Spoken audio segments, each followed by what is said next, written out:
Muy buenas noches, sean todos bienvenidos una vez más a esta edición de Campus USACH, aquí en la 94.5 FM y también el canal de YouTube de nuestra radio. Como todos los días miércoles a esta hora, estamos con la Facultad de Derecho de la Universidad de Santiago de Chile y hoy vamos a abordar un tema bien interesante que está en la palestra, que tiene relación con la descentralización territorial, desconcentrar el poder y por supuesto la figura de los gobernadores y gobernadoras regionales. Y saludamos ya a nuestros invitados de esta noche. Damos la bienvenida al decano de la Facultad de Derecho de la Universidad de Santiago, Jaime Bustos Maldonado, quien además es profesor de Derecho Político y Derecho Administrativo. Él es abogado, licenciado en Ciencias Jurídicas y Sociales por la Universidad de Chile, exdirector jurídico también de nuestra Casa de Estudios, la Universidad de Santiago de Chile. Muy buenas noches, decano, ¿cómo está? Muy buenas noches, Daniela. Tanto gusto. Gracias por la invitación. Un placer estar nuevamente en nuestra radio. Buenas Muchas noches, Luis. gracias. Gracias, decano. Y por supuesto, Luis, que siempre nos acompaña y tiene la disposición entre que está haciendo clases en la casa, está haciendo ahí de padre, jugando también con su niñita maravilloso. Nos contaba antes de la transmisión que estuvo pintando ahí recién con su chiquitita. Y bueno, muchas gracias, Luis Bobadilla Madrid, director del Departamento de Derecho Público, también de la Facultad de Derecho de la USACH. Ahí nos va a mostrar el dibujo. Y por supuesto también es profesor de Derecho Político y Derecho Constitucional, quien está cursando, no sé en qué minuto además, el doctorado en Derecho por la Universidad de Buenos Aires. A ver el dibujo, Luis, que no lo vi. ¿Lo tenías por ahí? No te vas a manchar de nuevo las manos. Perdonen lo poco académico y profesional de esto, pero la verdad es que yo me siento sí, orgulloso y no. genuino. Me siento muy Maravilloso. chocho. Así. Sí, pues, también si me ven con las manos pintadas, bueno, ahí está la razón. A eso nos lleva la pandemia, realmente poder, como decía el decano también fuera de micrófono, hacer coordinar, ¿no? Todas las responsabilidades que tenemos, en este caso con nuestros trabajos, con la vida familiar como nunca y por supuesto con el bienestar de nosotros mismos, ¿no? De esto de estar sentados todo el día frente a pantallas, cuánto cansa el agote también, ¿no? De esta pandemia. Vamos a hablar de un tema que señalábamos que está en la contingencia, que es justamente la oportunidad real, porque siempre se ha hablado de la descentralización como una aspiración, ¿no? Como unas ganas de, pero sabemos que en la realidad, en la práctica, está todo concentrado acá en la zona central y particularmente en Santiago, lo que se llama el gobierno central. Tenemos una gran oportunidad, pero queremos hacer un poquito de historia o ver un poquito a propósito de la misma Constitución de 1980 que se pretende derogar o sacar, ¿no? Finalmente de nuestro país, hablar cómo se ha pensado justamente este Estado-nación tan centralizado, y por eso quiero partir con usted, decano, para luego adentrarnos en las distintas figuras, ¿no? Que existían hasta hace poco, que son las salientes, como el intendente regional. Bien, Daniela, gracias nuevamente por la invitación. Yo creo que uno de los puntos centrales en esta materia hay que tener en consideración que es de la descentralización, sin perjuicio de su análisis histórico que podemos en algún momento hacerlo presente, responde también a ideas bien específicas en materia de organización administrativa. Una de ellas es que pretende racionalizar el uso del poder. Esto es punto de vista técnicamente administrativo. Buscar eficacia en la toma de decisiones, ¿ah? Que éstas sean eficientes. Pero también por el lado lado político es acentuar que las decisiones políticas sean tomadas también por la ciudadanía. Y esto es lo que hoy en día se ha ido de alguna manera decantando. Si nosotros pensamos en materia regional solamente, desde el año 91 a la fecha, han habido una serie de innovaciones constitucionales en las cuales se ha propiciado que sea la ciudadanía, en un régimen democrático, el que tenga participación en la generación de esas autoridades. En el primer momento, si nosotros pensamos, los gobiernos regionales, cuando se crea el año 91, está el intendente, delegado del presidente de la República, pero está el Consejo Regional. Y este Consejo Regional era elegido ¿por quiénes?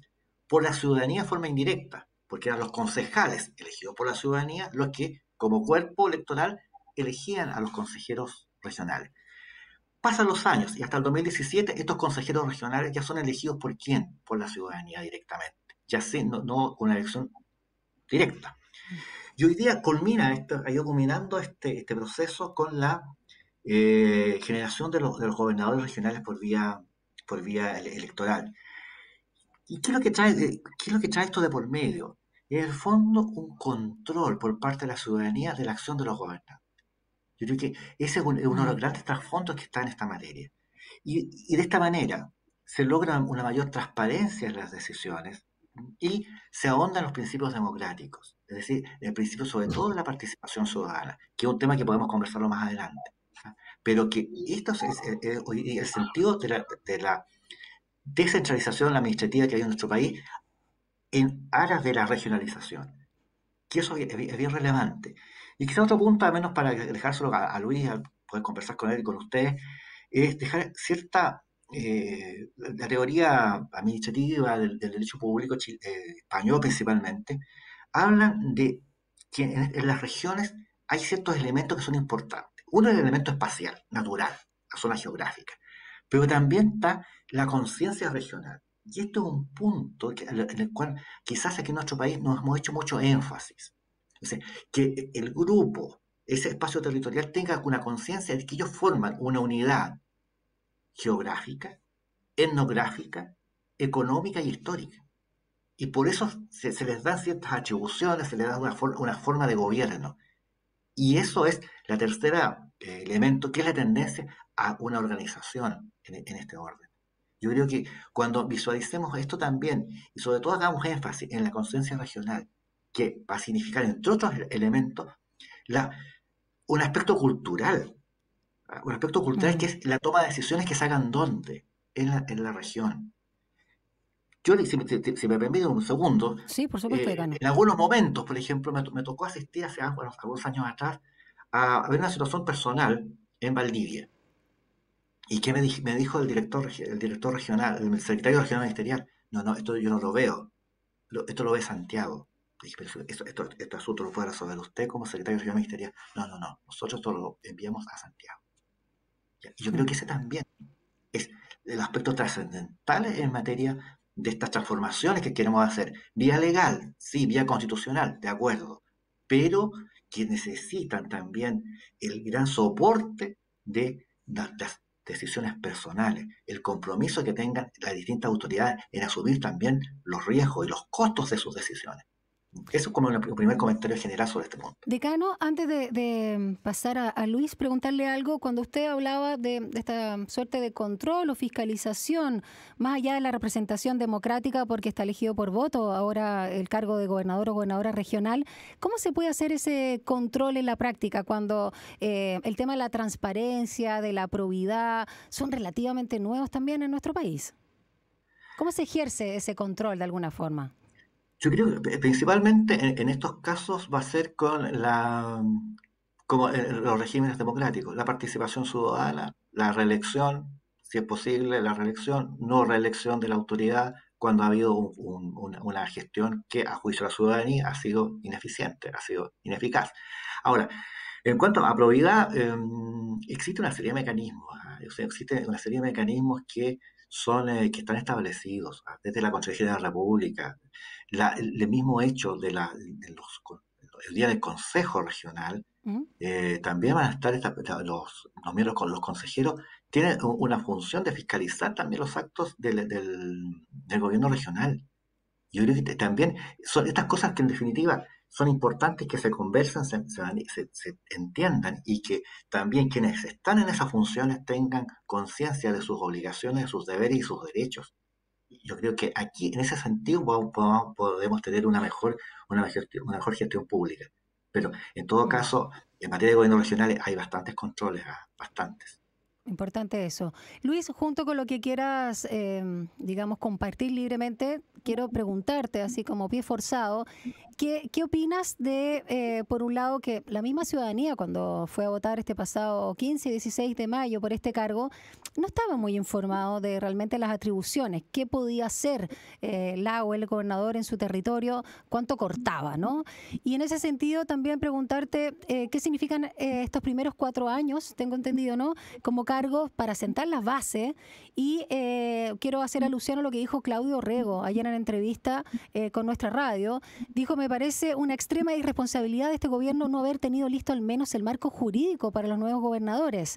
Así que ahí el gobernador electo metropolitano dijo que esto se aprobó, ¿no? Esta ley ya el año 2017, así que no es que faltó tiempo, claramente faltó diligencia, fue lo que sostuvo. Y así ya como lo más prosaico, lo más doméstico, habló de que no sabían en qué edificio iban a operar y junto con este marco, ¿no? Y la asignación presupuestaria, que no es menor. ¿Qué opinas de esto, Luis Bobadilla? Bueno, muchas gracias, Daniela, por la invitación. Un agrado estar contigo y con el decano. Vamos a repetir una dinámica que nuestros alumnos conocen porque nosotros hacíamos el curso juntos y teníamos una dinámica ahí de como ir haciendo los contrapuntos.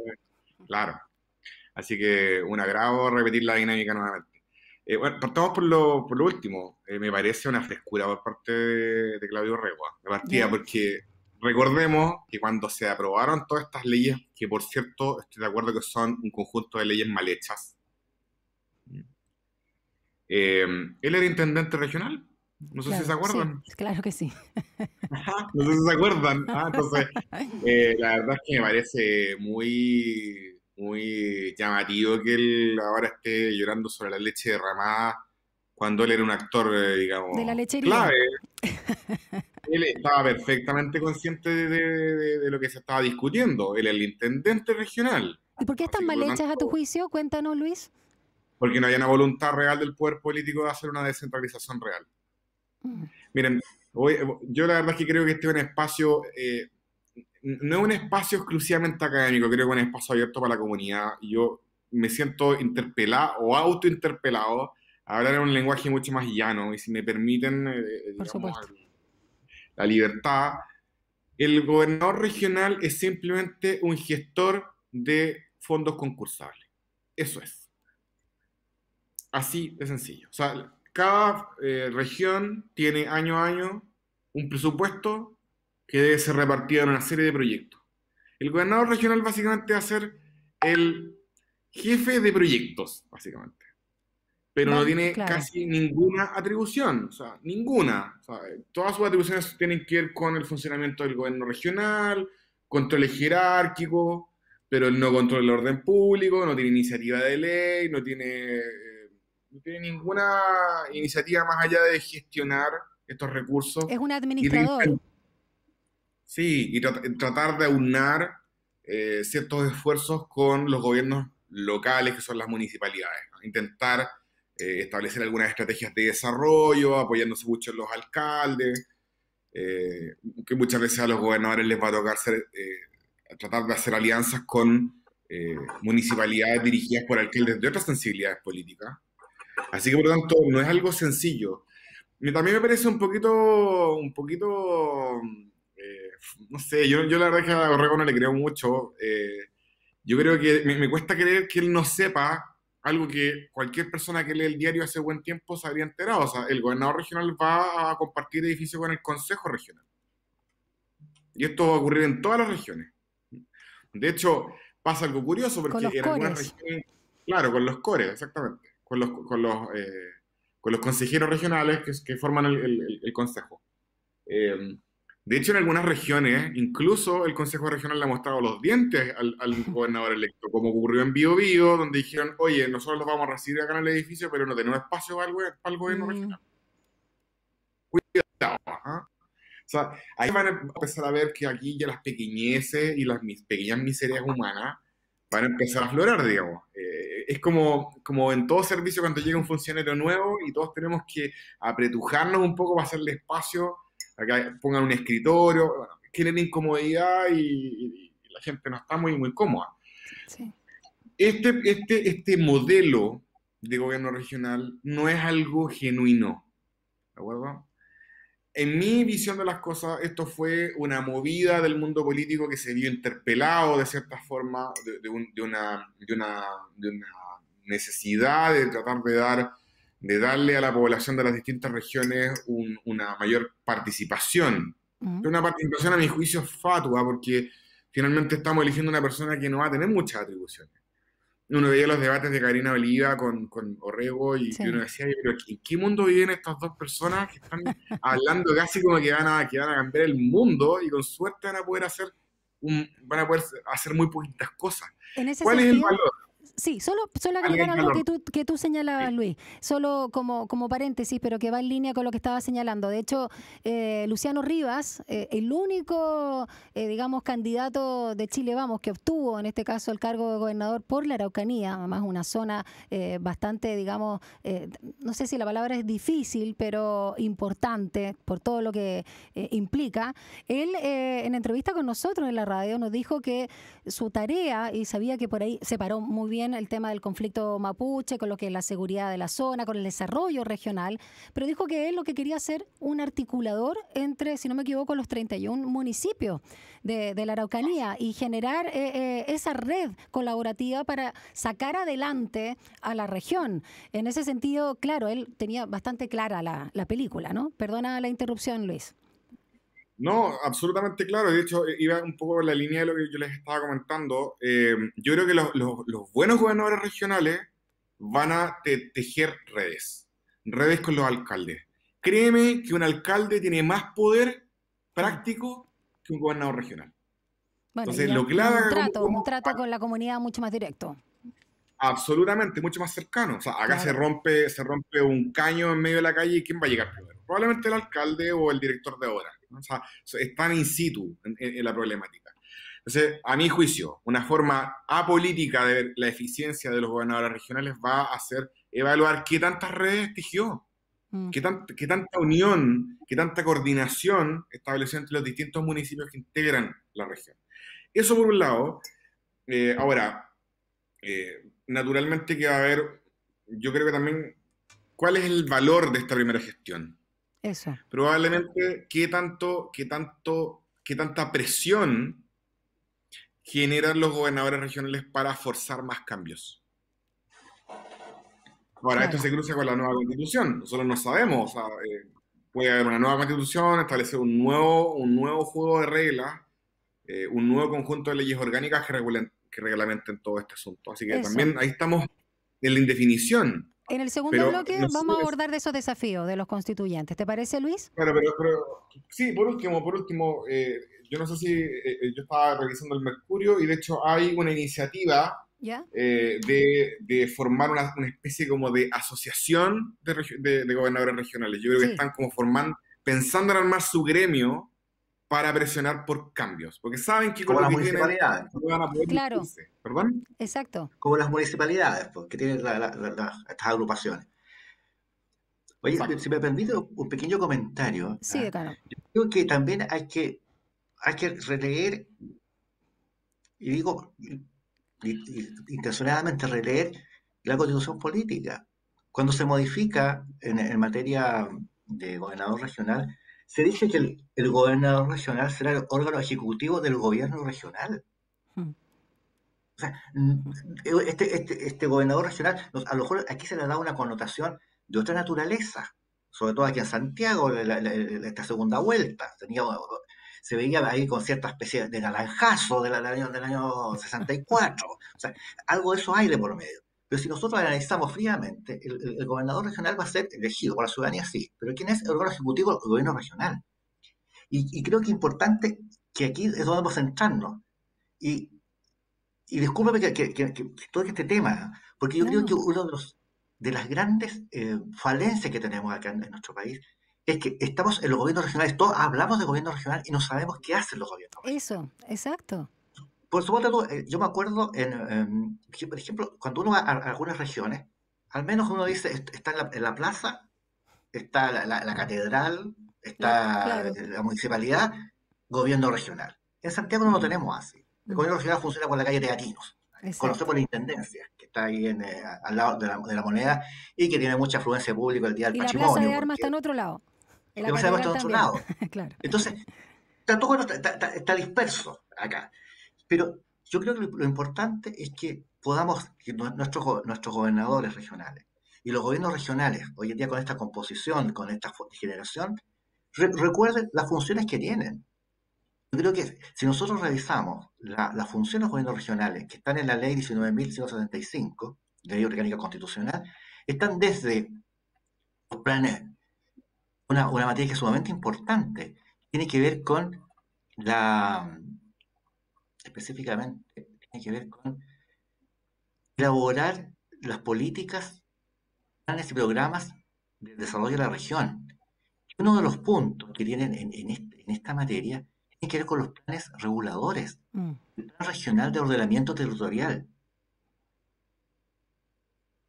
Y es una cosa que el gobierno regional hoy día lo tiene como una de sus funciones. Otra de las funciones tiene en materia cultural, en materia de fomento de actividades productivas. Debe Exactamente. preocupar, entre otras cosas, de la educación superior de la región. Y eso uno lo ve poco. Erradicar en materia de desarrollo social y cultural, y esto es una cosa importante, establece las prioridades regionales para la erradicación de la pobreza. En ese sentido, decano, es bien importante también los recursos naturales que hay en esa zona, que por lo general, sobre todo la zona norte, lo sabemos, con la minería, abastece no solo a la zona central, sino al resto del país, y poco y nada se queda ahí. Decano, Jaime Bustos y Luis Bodía, los voy a interrumpir porque vamos a ir a la música y seguimos hablando de esto mismo y profundizando aún más en esta posibilidad de descentralización y, por supuesto, de pensar, ¿no?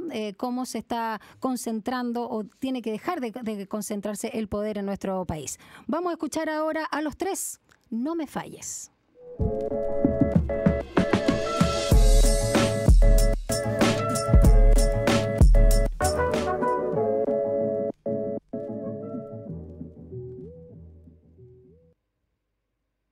Bueno, continuamos en este campus USACH con la Facultad de Derecho de la Universidad de Santiago de Chile. Estamos con el decano de la misma facultad, Jaime Bustos Maldonado, y también el académico y director del Departamento de Derecho Público de la Facultad de Derecho de la USACH, Luis Bobadilla Madrid.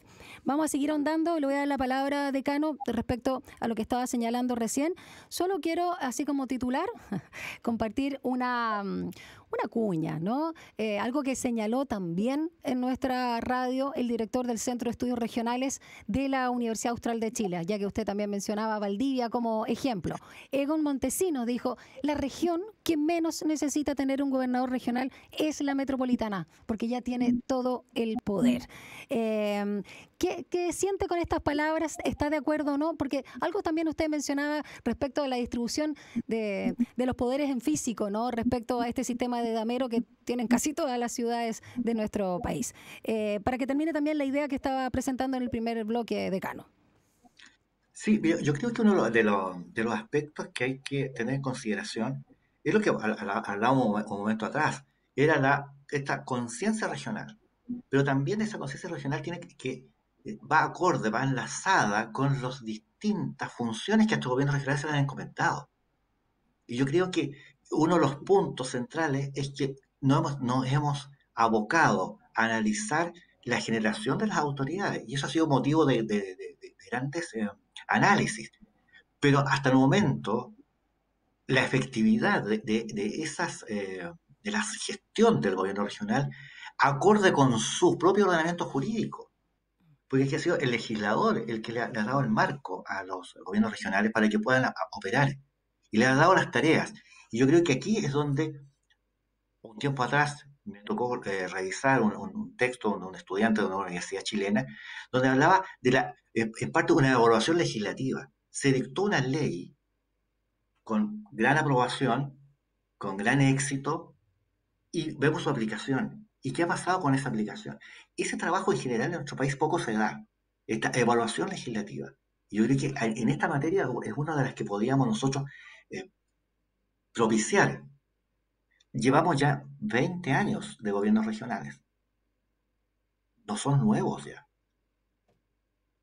Un tiempo atrás, cuando yo hacía clase en primer año, primero o segundo año, a los estudiantes de Administración Pública o de Derecho, le preguntaba hace 10 años atrás y me decía que aún no lo conocía. O sea, por lo tanto, en los colegios nos enseñaba que el gobierno regional, que existían los gobiernos regionales. Hablaban del Sí. intendente, algo más.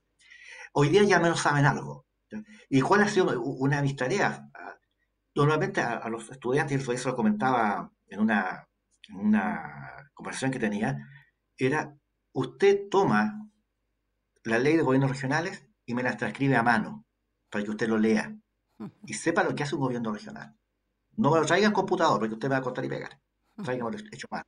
De esta manera al menos sabían lo que tenían que hacer los gobiernos regionales. Una forma de formar conciencia en las labores que tienen.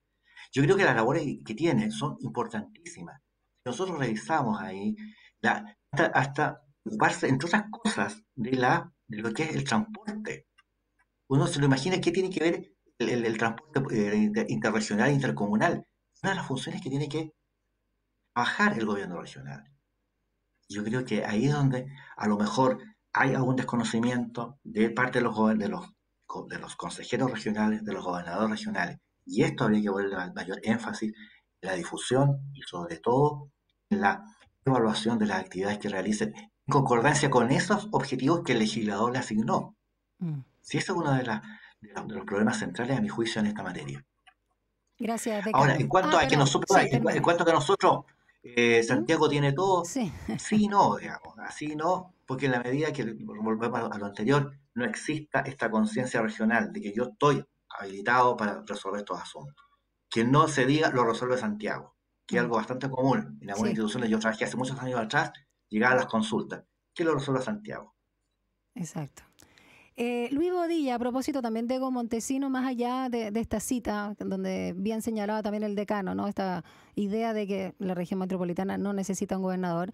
Él, que es experto justamente en descentralización, Ego Montesino, dijo, antes de que fueran las elecciones, pero como ya los distritos o como se había repartido la torta estaba claro, dijo, si todos los constituyentes de regiones se pusieran de acuerdo, tendrían los 2/3 para convertir a Chile en un Estado federal. Preguntarte por ahí cuán posible es pensar en generar un Estado federal. Y ahí en el detalle dijo, Santiago va a tener solo 47 escaños en la Convención Constituyente, que ya obviamente fue ratificado estos 155, lo sabemos. El resto de los escaños, los 108, van a ser de regiones. Y ahí dijo que si estos se organizan, estos 108, se podría llegar a un Estado federal en nuestro país. ¿Cuán factible es esto y los desafíos que van a tener los constituyentes en esta materia?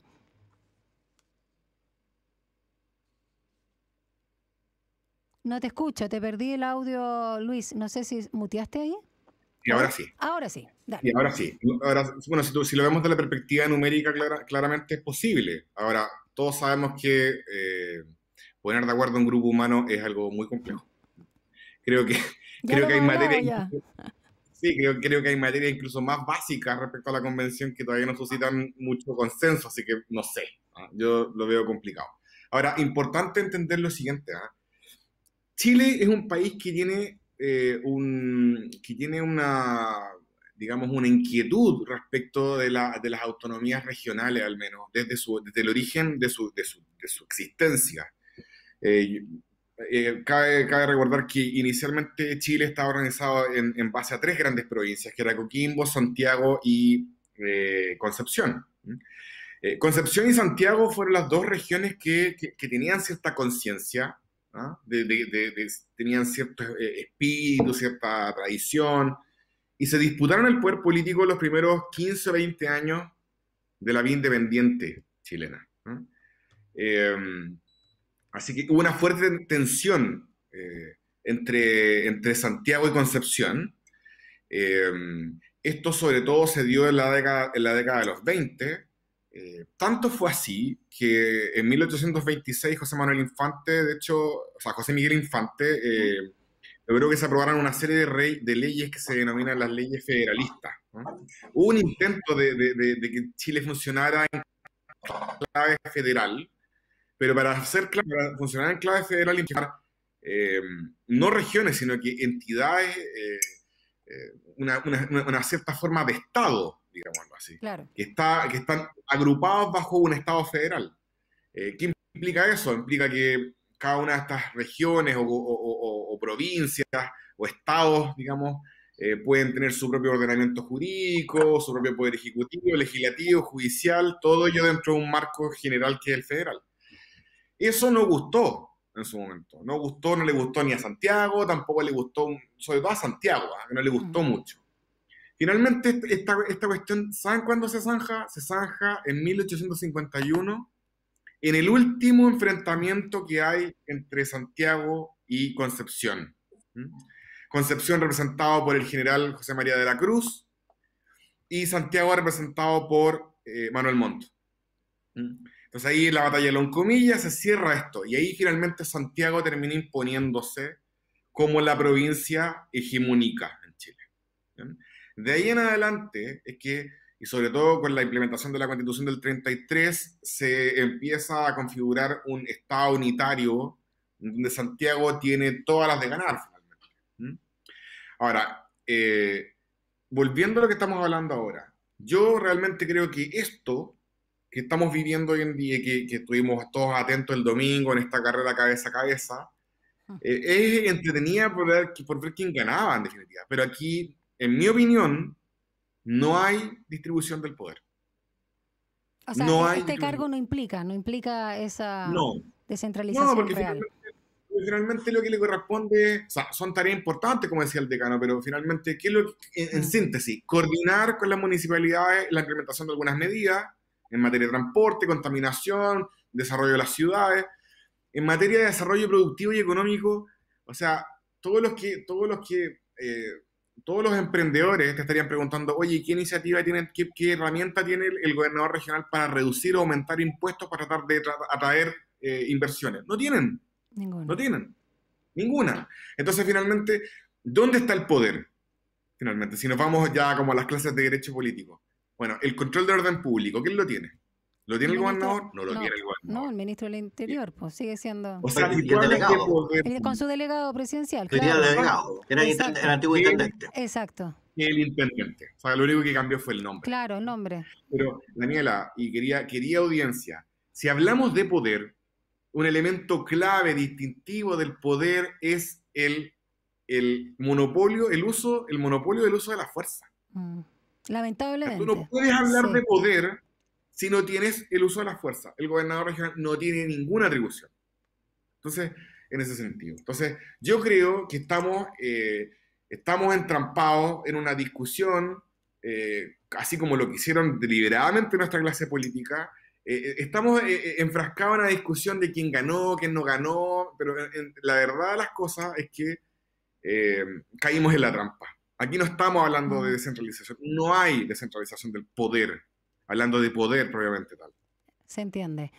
Decano, para cerrar este bloque, a su juicio, ¿no? Si pudiera participar en un cambio, no solo de la Constitución, sino ser un asesor también, ya que ha sido asesor jurídico de nuestra casa de estudio antes de ser decano, pensando en estas atribuciones que faltan. Usted bien señalaba, finalmente, a propósito de lo que decía Luis, es el intendente, ¿no? El exintendente, hoy llamado, ¿no? Delegado presidencial, quien va a cortar el queque.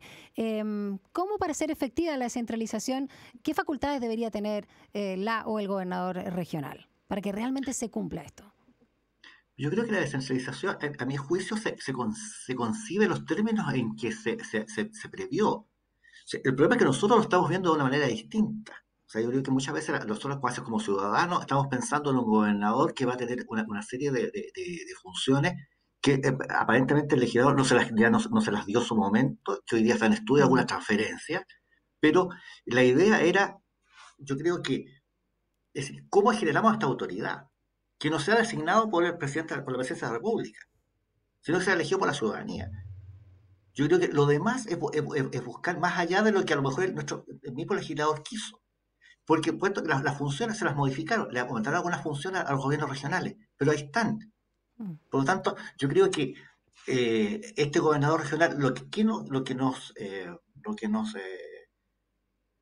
como de reparto de distribución del poder, es porque no es generado por el poder central. No es nombrado por el presidente de la República, es generado por la ciudadanía. En parte también lo que ocurre con las municipalidades. Los alcaldes no son generados por la presidencia de la República, o los concejales. En ese sentido, es una participación en el sentido de la generación de las autoridades. En cuanto al ejercicio del poder, en ese sentido hubo una limitación. Yo ya no nombro a otro, que va a estar igual que con la versión anterior que había, preocupado del orden público, el delegado presidencial. Pero en este caso, es solamente que que sea la ciudadanía la que elija a una persona que va a estar a cargo. ¿Y O siente sea, ahí, a mi juicio es eso.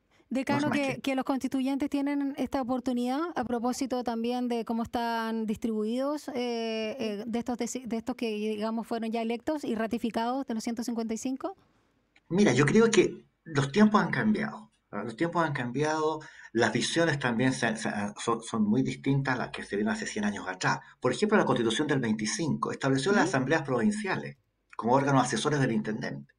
Nunca se dictó la ley, nunca se dictó la ley.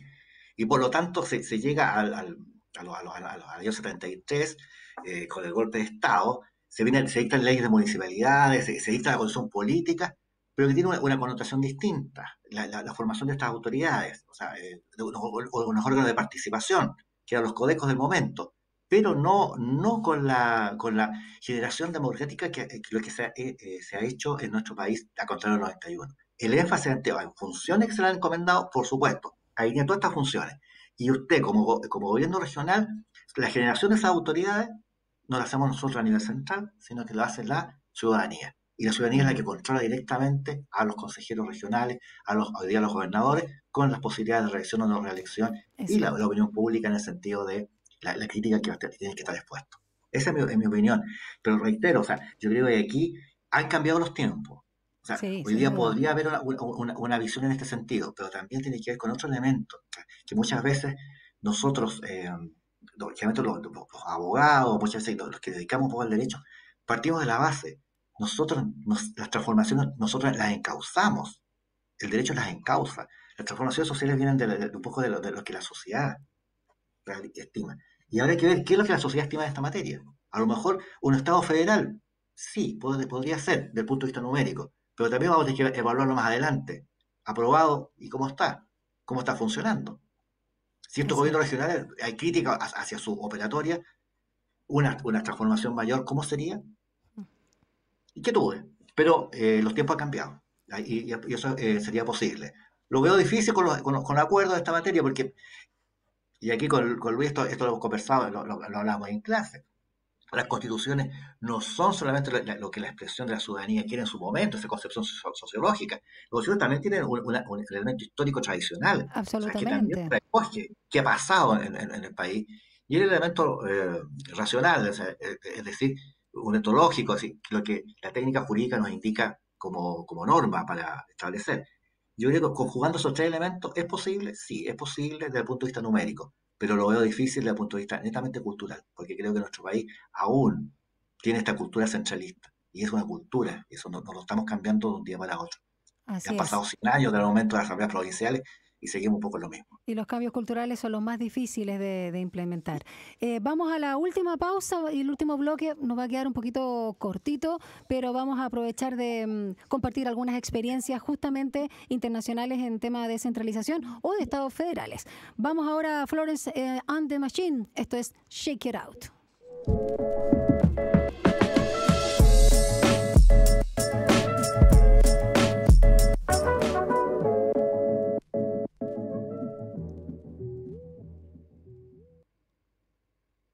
Bueno, en este último bloque de Campus USACH, donde estamos con la Facultad de Derecho de la Universidad de Santiago de Chile, con su decano y también con el director del Departamento de Derecho Público de la misma facultad, vamos a otorgar unos breves minutos porque se nos pasó el tiempo volando, Jaime y Luis, Así es. para hablar de algunos ejemplos. Uno siempre piensa en Estados Unidos, ¿no?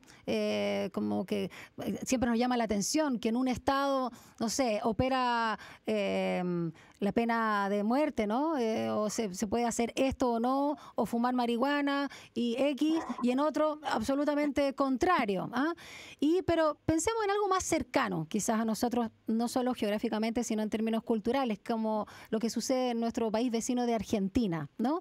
Ahí hay una unión federativa de provincia, o sea, es republicana, con esta democracia representativa, pero federal. Hablemos un poquito también de las oportunidades que se tienen ya que mirando hacia el lado, allende la cordillera, o más allá de todas las opiniones que podamos tener del caos que puedan tener, por supuesto, los argentinos en varias materias. Pero con este funcionamiento administrativo, quiero partir contigo, Luis Bobadilla.